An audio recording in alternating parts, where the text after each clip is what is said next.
इस पूर्वी ज्ञान निकेतन परिवार में आप सभी का हार्दिक हार्दिक अभिनंदन है। तमाम शिक्षकगण एवं मेरे सभी प्यारे बच्चों, आप सभी को राष्ट्रीय शिक्षक दिवस की हार्दिक शुभकामनाएं। आज हम लोग जो शिक्षक दिवस मना रहे हैं वह भारत के एक महान विभूति डॉक्टर सर्वपल्ली राधाकृष्णन के जन्मदिन को हम लोग शिक्षक दिवस के रूप में मना रहे हैं। ये जब डॉक्टर सर्वपल्ली राधाकृष्णन के चाहने वालों ने उनके जन्मदिन को मनाने का उनके समक्ष प्रस्ताव रखा तो उन्होंने कहा, डॉक्टर सर्वपल्ली राधाकृष्णन ने अपने शुभेच्छुओं से कहा कि आप जो है मेरे जन्मदिन को शिक्षक दिवस के रूप में मनाइए और इससे शिक्षकों को एक सम्मान प्राप्त होगा, क्योंकि राधाकृष्णन खुद भी एक शिक्षक रह चुके थे और वहीं से उन्होंने भारत के उपराष्ट्रपति और राष्ट्रपति के पद को सुशोभित किया। तो तमाम बातें अभी ने इन सारी बिंदुओं पर बहुत सारी बातों ने समस्त शिक्षकों ने आप लोगों के समक्ष रखा। अब मैं एक कहानी के माध्यम से गुरु की महत्ता को आप लोगों के समक्ष रखना चाहता हूँ। एक बार की बात है, एक सम्राट, एक राजा थे जिनको कि पढ़ने लिखने में कुछ ज़्यादा ही रुचि था, ज्ञान अर्जन में उनकी ज़्यादा ही रुचि थी। तो उन्होंने एक बार जो है एक योग्य गुरु का तलाश शुरू किया जो उन्हें शिक्षा दीक्षा दे सके। तो उन्होंने समस्त राज्यों में तलाश करवाया तो उन्हें किसी एक योग्य महान शिक्षक के बारे में पता चला। तो उन्होंने उनसे ज्ञान अर्जन करने की जो है अपनी इच्छा को रखा और वो गुरु को अपने घर बुलाया ज्ञान अर्जन के लिए। गुरु उन्हें ज्ञान देना शुरू किया और ज्ञान देते देते लगभग जब 6 महीने का वक्त गुजर गया तो उसके बाद पता चलता है कि राजा जो है वो कुछ ज़्यादा ज्ञान प्राप्त नहीं हो रहा है उनसे, वह उस ज्ञान से लाभान्वित नहीं हो रहा, मतलब वो ज्ञान अर्जन करने में पूरी तरह से सफल नहीं हो पा रहे हैं। तो वह एक दिन राजा अपनी पत्नी से इस बात का चर्चा करता है कि मैं तो इतना लगभग 6 महीने से पढ़ रहा हूँ, लेकिन इसके बावजूद भी मुझे जिस स्तर का ज्ञान हमको प्राप्त होना चाहिए, जितना हमको ज्ञान से लाभ मिलना चाहिए, वह जो है अभी तक हमें नहीं मिल पाया है। तो उसमें रानी ने उसे बताया इस बात के बारे में कि आप इन बातों का चर्चा अपने गुरु से भी कीजिए कि क्यों आपको जो है ज्ञान का जो उचित लाभ आपको इतने लंबे 6 महीने का वक्त जो होता है, एक बड़ा ही पीरियड होता है, टाइम पीरियड होता है, तो क्यों नहीं आपको लाभ हो रहा है, आप जा करके अपने गुरु से इन बातों का चर्चा कीजिए। जब गुरु इस बातों का गुरु के समक्ष चर्चा हुआ तो गुरु ने इसका कारण बताया कि आखिर तुम इतना लाभान्वित क्यों नहीं हो पा रहे हो। तो इसका कारण यह निकल गया कि वो तो उस राज्य का राजा था, सम्राट था, और वो सम्राट होने के नाते उसके अंदर एक अहंकार था, मैं एक राजा हूँ। और गुरु जो होता है वो गुरु हमेशा साधारण होता है। गुरु के पास राजा जैसा जो है मतलब ताम, उसके जैसा जो है संपन्नता एक गुरु के अंदर नहीं होता है। गुरु हमेशा साधारण होता है। यह हमारे सदियों का इतिहास है। हमारी संस्कृति में बहुत सारे गुरु हुए हैं जो कि साधारण होते हैं, लेकिन वो बड़े बड़े महान सम्राट, महान विभूति, महान शासक, महापुरुष को बनाने में उसकी महत्व भूमिका रहती है। तो जब इन चीज़ों का चर्चा किया तो गुरु ने बताया कि तुम्हारे अंदर का जो अहंकार है कि मैं सम्राट हूँ, मैं एक किंग हूँ, यह चीज़ जो है खत्म नहीं हो रहा है तुम्हारे अंदर से। और दूसरी बात, तुम जो आप यहाँ आते हो पढ़ने के लिए तो हमेशा तुम अपना आसन जो है हमसे ऊंचा लगा के रखते हो। तुम सिंहासन पर बैठते हो और हमें जो है उसके बाद की जो कुर्सी दी जाती है और वहाँ से मैं बैठ के तुम्हें पढ़ाता हूँ। मैं नीचे हूँ और तुम ऊपर बैठे रहते हो। तो ये जो तुम्हारे अंदर का अहंकार है, तुम्हारे अंदर का ये जो घमंड है, मैं एक राजा हूँ, तुम अपना आसन ऊंचे लगाए रखते हो और हमारा आसन भी नीचे रहता है, और तुम मुझे गुरु पढ़ते रहो, लेकिन जो गुरु के तरह हमको मानना चाहिए, स्वीकार करना चाहिए, उसका तुम्हारे अंदर अभाव है। इसी कारण से तुम्हें ज्ञान अर्जन का लाभ नहीं हो रहा है। तो उसके बाद राजा को अपनी गलती का एहसास हुआ और आगे से उन्होंने अपने गलती में सुधार किया। फिर उन्होंने शिक्षा दीक्षा जो ग्रहण करना शुरू किया, तो वह अच्छे तरह से ज्ञान से लाभान्वित हुआ। ज्ञान अर्जन उनका जो है पूरी तरह से लाभान्वित होने लगा।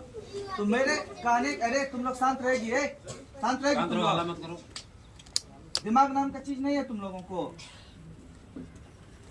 तो इसके बाद जो है, जब उन्होंने अपनी गलती का एहसास किया और उन्होंने ज्ञान अर्जन से जब लाभान्वित होने लगा, तो मैंने ये कहानी इसलिए आप लोगों के समक्ष इस कहानी को रखा कि मेरा मतलब इस कहानी से यह था कि हम अगर किसी भी गुरु से पढ़ते हैं, शिक्षा अर्जन करते हैं, तो हमें गुरु की जाति पाति, उनका धर्म, उनका लिंग, उनका क्षेत्र, उनका नस्ल, उनकी अमीरी, उनकी गरीबी आदि चीजों का अवलोकन नहीं करना चाहिए।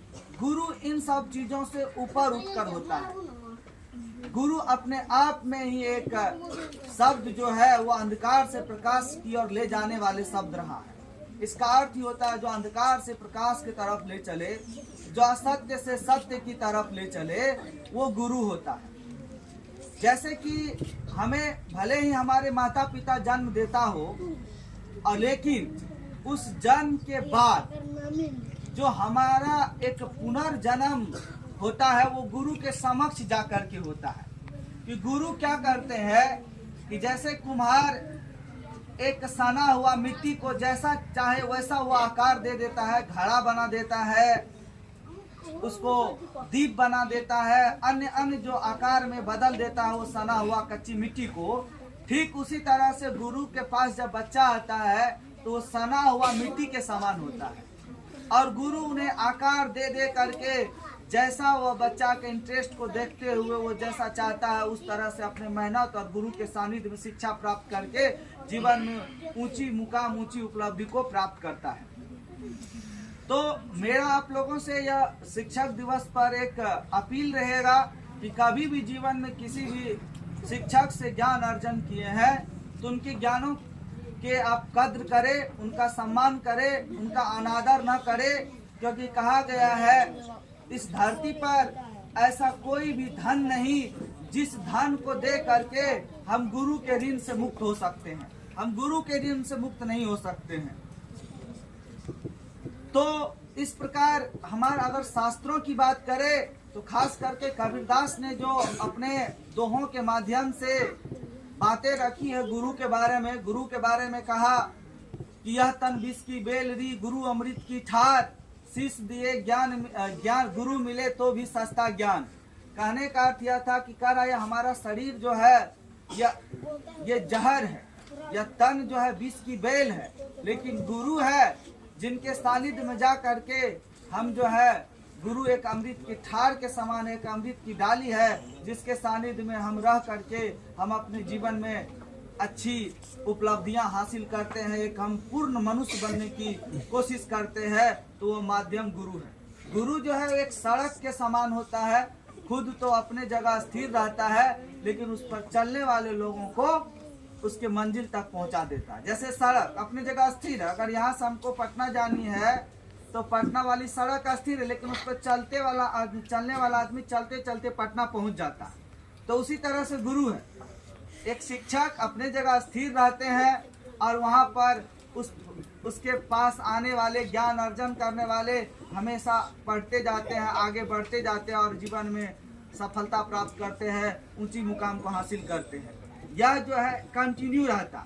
मैं विगत 10 वर्षों से पढ़ा रहा हूँ, तो इस 10 वर्षों में मैंने देखा है कितने बच्चों को पढ़ा है। हम अपने जगह स्थिर हैं, बहुत सारे बच्चे पढ़ करके अपने अपने विभाग में आगे निकल रहे हैं, आगे बढ़ रहे हैं और अच्छी सफलताएं प्राप्त कर रहे हैं, तो मुझे खुशी मिलती है।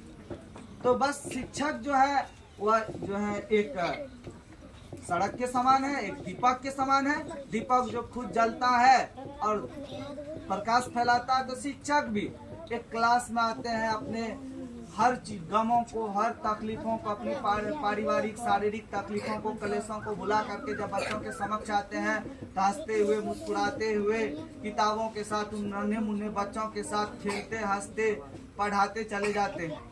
तो यह हमारे समाज में, हमारे देश को बदलने में शिक्षकों का रोल बहुत ज्यादा है। हम चंद्रयान पर गए तो चंद्रयान तक जो पहुंचे या अन्य जो विशेष हमें सफलता प्राप्त होती है, उसमें सारे जगह शिक्षकों का रोल है। जो इंजीनियर बने या डॉक्टर बने, वैज्ञानिक बने या शिक्षक बने, समस्त जगह एक लोकप्रिय मशहूर राजनेता बने, वो एक अच्छी शिक्षा हासिल करके बनने वाले राजनेताओं, हर जगह शिक्षकों का रोल है। तो हमें इन चीजों का ध्यान रखना होगा। शिक्षकों का अनादर करके हम कभी भी समाज को आगे एक नई आयाम, नई ऊंचाई तक हम नहीं लेके जा सकते। हमें इस बात का ध्यान रखना होगा कि हमारे शिक्षक है तो हम शिक्षक का सम्मान करें। सिर्फ तब तक सम्मान न करें हम जब तक उनसे शिक्षा ग्रहण कर रहे हैं। हम उसके तत्पश्चात भी हम शिक्षा ग्रहण करें, उनके द्वारा दी हुई ज्ञान और उनके जो द्वारा बताए हुए मार्ग है उन पर हम चले। क्योंकि शिक्षक एक दुनिया का एक ऐसा समुदाय है जो हमेशा अपने बच्चों का भला चाहता है। एक वकील चाहता है कि लड़ाई झगड़ा हो, केस मुकदमा हो कि हमारे पास लोग आएगा। एक थानेदार भी चाहता है कि केस मुकदमा हो तो हमारे पास मुकदमा आएगा, हम उससे हमारी आमदनी होगी। अगर एक मोटरसाइकिल का मिस्त्री है, मैकेनिक है, वो भी चाहता है किसी का मोटरसाइकिल खराब हो, उसमें कोई खराबी आए, टायर उसका पंचर हो जाए कि मेरे पास आए तो मेरा उससे इनकम होगा। एक डॉक्टर भी इस एक्सपेक्टेशन में रहता है कि कोई बीमार पड़े मेरे पास इलाज करवाने आए। लेकिन तुम गौर करोगे तो शिक्षक एक ऐसा पेशा है, एक ऐसा समाज का निर्माण करने का मतलब एक माध्यम है कि शिक्षक कभी भी अपने बच्चों का बुरा नहीं चाहता। वो हमेशा बच्चों को बताते हैं, वे हमेशा, सारे शिक्षक हमेशा बच्चों को बताते हैं कि पान मत खाओ, गुटखा मत खाओ, तंबाकू मत खाओ, झूठ मत बोलो, अपने माता पिता का सम्मान करो, अपने माता पिता का अनादर मत करो, अपने से बड़ों का सम्मान करो, अपने से छोटे को प्यार करो, अपने जीवन में सद आचरण को ग्रहण करो, सज्जन के साथ जाओ, दुर्जन से बचो, मित्रता करो तो अच्छे लोगों से मित्रता करो, सुसंगति में रहो, सत्संगति में रहो। ये तमाम बातें हमें शिक्षक बताते हैं। और इस प्रकार जब बात बच्चे मान करके चलते हैं शिक्षकों की बातों को, तो जरूर बच्चे का भला होता है। जिस बच्चों को लगता है कि ना यह तो सामान्य बात है, हम क्यों इसको माने, क्यों लेकर के चले, तुम देखते हो कि वो धीरे धीरे उसका जीवन अंधकार में हो जाता है।